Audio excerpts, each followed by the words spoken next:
So, hello mga kamarka, today's video kasama ko ang siyempre nag-iisang, siyempre ang kilalang kilala dito sa barangay ng Barrio Riga. Ayan, si Samsung Expat. Samsung Expat. Saan tayo pupunta ngayon?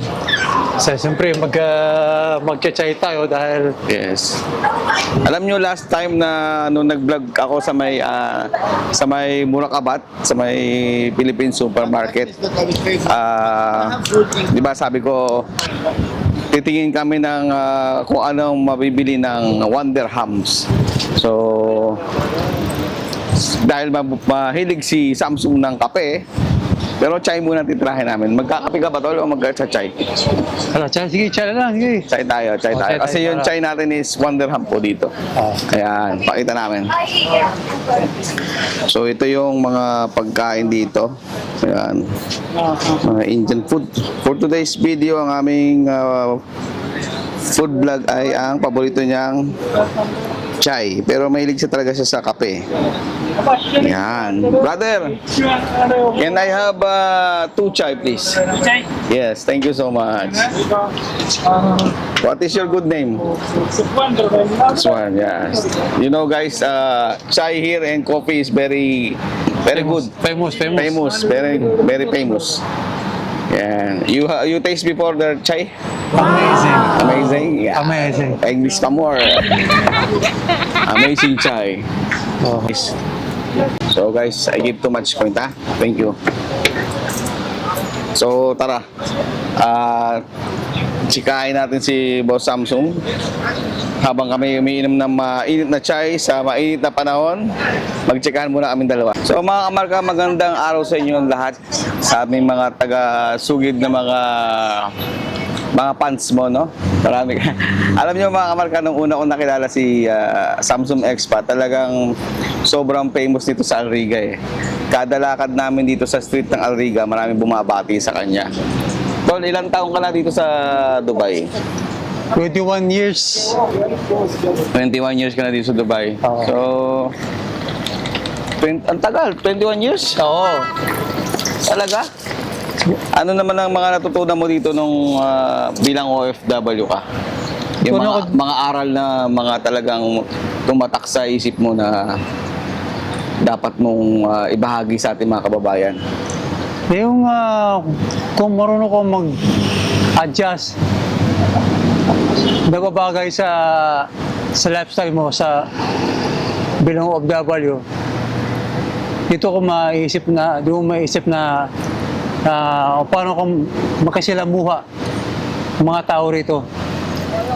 Ayun. So yung mga natutunan mo dito sa Dubai bilang yung haba ng panahon na ano, no? Yung paikisama, makisilamuha, mabubulol tayo. Makisilamuha. Ayan. Tsaka yung pagkain ng ibang lahi. Ano yung pagkain na nagustuhan mo dito na ibang lahi? Yung parata, omelette parata. Tsaka yung kare-kare. Kare-kare? Makakatipid ka sa expenses mo. Anong ginagawa mo sa kare-kare? Yung kare-kare, chicken curry. Chicken curry. Yung pala yun, Oo. kare-kare. Kasi Kare-kare na ang pagkain natin. Chicken curry. Kasi mas mura yun kaysa pagkain natin eh.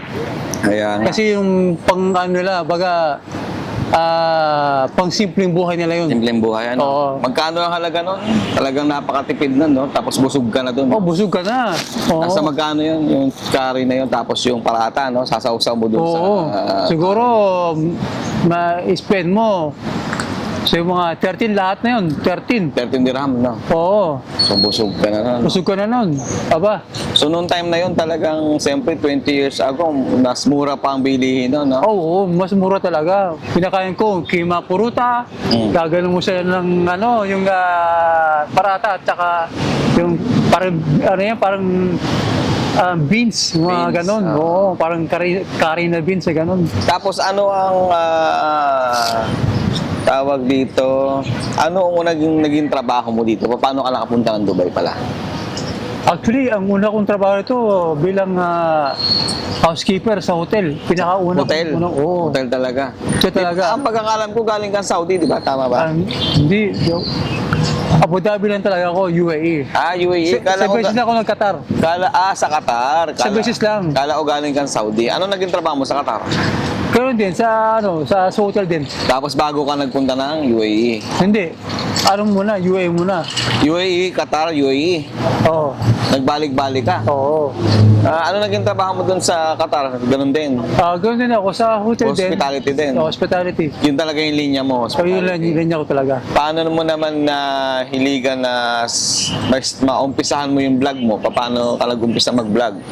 Ano Actually, naging inspirasyon mo? Bakit ka nag-vlog?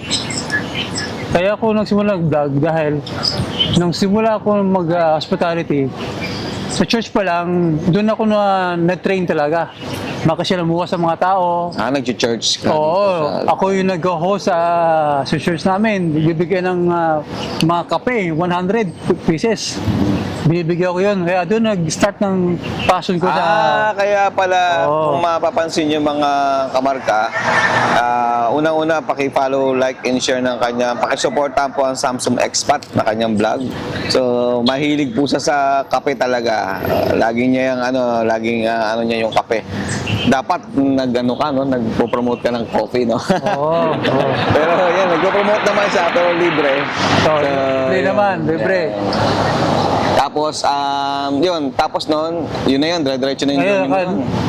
Tapos hanggang sa nakapasok ko sa hotel, so naging maganda ang experience ko. Kumbaga, nakilala tayo, na-recognize tayo ng gusto, nagka-award tayo ng maraming beses. Kaya doon ko naisip na mag-content kasi naging na-orient ako sa publicity sa mga tapa sa Lamuwa. Kasi pag nasa hotel kayo, ako rin nag-entry ako dito sa Dubai, is hotelier din ako eh. So, maganda ang growth sa hotel, syempre. Meron silang mga binibigay na proper training, educational libre, mag-growth ka talaga. Lalo na pagka ang company mo is malaking industry ng hotel. Okay, mga nationwide sila na naka-branch dito sa Dubai. Di ba? Oo. Magaganda ang mga benefits na binibigay ng company niyan. So, yun. And then, naalala ko, una ko nakilala si Samsung is sa night market. Night market, yan. Diyan kami nagkakilala. So, malapit na naman magbukas ang night market. Mag-September na naman. Abangon yun. Pero nakakalungkot lang dahil di natin makakasama si Samsung ngayon pagbubukas ng night market na to. No.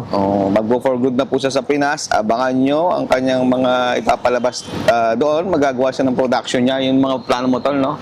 Oo. For good ka. Lalo sa mga events, sports, any kind of news, Yung or entertainment. May dumaan lang po. Pasensya na. Ayan. So, ano tol yung sinasabi mo sa akin kanina? Yung gusto mong pasalamatan o i-promote na sa Trip Expert ba? O ano ba yung mo? Sa Trip Expert, salamat ako sa buong team ng Trip Export. Talaga na naman mababait ang mga tao at matulungin, especially yung business nila, talaga naman palago ng palago. So, wala kang ibang makahanap. Kunin mo na yung pagkakataon na to, tol, para pasalamatan yung ating mga kasama sa Trip Expert. Kung pasalamatan yung mga tao na kasama mo dito sa Dubai, sa UAE, yung mga di mo malilimutan ng mga taong nakasama mo. Siyempre na, yung number one, yung mga followers mo, no? Oo. So, talagang napahanga ko kay Samsung, talagang kahit saan maglakad kami, binabati ng mga tao yan. So, tol, pasalamatan mo silang lahat. Pasalamat ako sa team ng Trip Expert. From head, may-ari, Sir Juni, kay Sir Ryan, talaga naman mababait sila na ang kailang business talaga, grabe, ang bilis mag-grow ng business nila. Kasi trusted naman ang kailang business talaga. Sa tamang proseso, di ka mapapaisip talaga ng something negative. Yes. Although nga lang may Oo. pinagdadaanan tayo ngayon Oo. dahil dumaan tayo sa crisis, Oo. humingi kami ng paumanhin dun sa mga nagtiwala sa amin na medyo natagalan ng process kasi Oo. nga po dahil nasa prison authority po tayo, Oo. tayo po ay dumadaan sa tamang process po. At nagkakaroon din po tayo ng problema minsan sa magpa-process, sa mga process dahil nga po sa nangyaring tawag doon, paano ba natin sabihin yun? Nangyaring kaguluhan. Oo. Pero ngayon, awa ng Diyos, naging okay naman po na ngayon ang sitwasyon. Ayan. So, salamat Mr. Samsung sa iyong pagpapasalamat sa buong Trip Expert family. At syempre, kay Kuya Rico, no? Ayan. Si Kuya Rico, si Kuya Rico talaga, the best talaga yan. Sa lahat, sa mga nakilala ko talaga mga veterano, diyan ako talagang nabili kay Kuya Rico. Walang ibang yan, walang iba akong hinangaan sa social media na veterano. Si Kuya Rico talaga. Yes. Yun Kuya din po Rico. nakilala kay Kuya Rico. Siya po ang brand ambassador ng Day to Day. Na ngayon po ay isa sa mga partners po dito sa Trip Expert International. So, ayan, doon sa mga nambabash po sana, kilalanin niyo muna yung tao bago kayo po magsabi ng kung ano-ano po. Dahil napakabuti tao po niyan, napakalinis sa tao na iniingatan ng kanyang, iniingatan ng kanyang pangalan dito sa UAE. Yan. Ano pa ba, Tol? Samantalahin mo na ang mga pagkakataon to. Kasi ako talagang witness sa lahat ng mga nakasalamuha ako mga personalities. Kasi lahat yan nakasama ko talaga sa mga events. At maging sa behind the camera. Shout out kilala mo ko yung sila. iba natin mga kasama ng mga vlogger dito sa Dubai na Unang-una sa mga kaibigan ko talaga naging malapit sa akin. Sila Birmac TV at Yon, si Baske, yan, mga malalapit yan, mga mabait na tao. Si Lodi, yan, pamansang Lodi, yan ang sa mga tropa ko yan. Si Jeff Lagitan, Jeff Lagitan, si Kai Flores. si Ma'am Kai. Si Madam Glay, yan ang isa sa mga malalapit sa puso ko yan. Sila. At siyempre si Markham Pinoy, ito talagang aking best friend dito. Talagang wala akong ibang malalapitan. Sila lang talaga. Kaya mo ko sinasabing na sila ang the best, pero Yes po. sa buhay ko dito, sila yung sumusupport sa akin. Yes. Ano pa bang mangyayari? Tayo lang ang pamilya dito. Oo Mga naman. kababayan. Pero ang Tulungan tuloy lang po. na community sa social media, hindi lang sa harap ng camera. Pasalamatan mo natin mga Filipino community dyan sa Philsoc. Shout out kay Sir Edson, kay Sir Christian. Maraming salamat. At kay Naging parte ako ng, at kay Ma'am Josie. kay Ma'am Josie. Yan, ang nanay ng lahat. Nanay Ma'am ng Josie Conlo. ng social media. Yes. Josie Conlo, yan. Shout out po sa inyo. Yes, mahal na mahal po namin yan. Saludo po Talaga kami dyan. naging malapit ako sa puso niya dahil very approachable si Josie Conlo. Yes po. Na-meet ko siya talaga, grabe. Alam mo ba, Tol, kala ko talagang pag nakikita ko siya is parang kinakabahan akong Lapitan. kumuha ng video sa kanya, kumuha ng picture. Pero yun nga, nung naging nakilala ko siya, ayun nga, tama-tama yung sinasabi mo, napaka-approachable ni Ma'am Josie. Oo, approachable talaga. Hindi kayo mawapaya sa kanya at kung ano man ang inyong gustong malaman ng mga legalities dito sa Dubai, magtanong lang po kayo lalo na sa kanyang page po. Yan, Oo. syempre Love Josie Kundo, Love Josie. Love Yan, Josie siya ang or Ma'am founder Josie niya, Love Kundo, Josie. yan. Tsaka siya yung naging representative sa Mindanao, yung nag-relief. Apo. Biro mo, walang ibang nag-volunteer. Siya lang nag-volunteer. Kaya the best talaga si Miss Josie Yes. Panglo. So, supportahan nyo yan. Kanyang page, tapos talaga siya. Yes So, kami na mga nakasama social media. Dito po sa Dubai, ganyan po kami dito. Tulong-tulong, sama-sama. At yan po ang tagang napagandang dapat gawin ng mga Pilipino dito sa bansang UAE ang magkaisa. Okay, dahil tayo-tayo lang pamilya dito, wala tayong iba-ibang matatakbuhan, kundi tayo-tayo lang ang mga kalahing Pilipino. Ayan, baka may sasabihin ka pa tol na mahalaga. Yan, ito, nakakalungkot man, talagang super condolence ako sa kapatid natin na si Samsung. Nakakalungkot. Siyempre, bilang OFW, lagi nating ihanda yung ating sarili. Siyempre, may nanay din ako, pamilya din ako. Siyempre, talagang ihanda nyo yung sarili nyo sa lahat ng mangyayari. Maging matatag kayo, matibay kayo, at lagi magdasal sa Panginoon.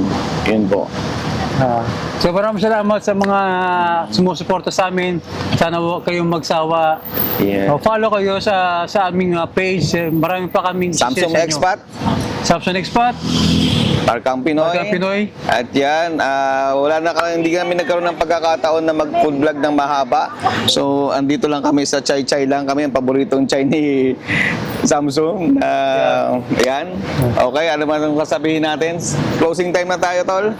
So, lagi ko sinasabi, life is short. Do good things. Okay Okay kayo. Yan.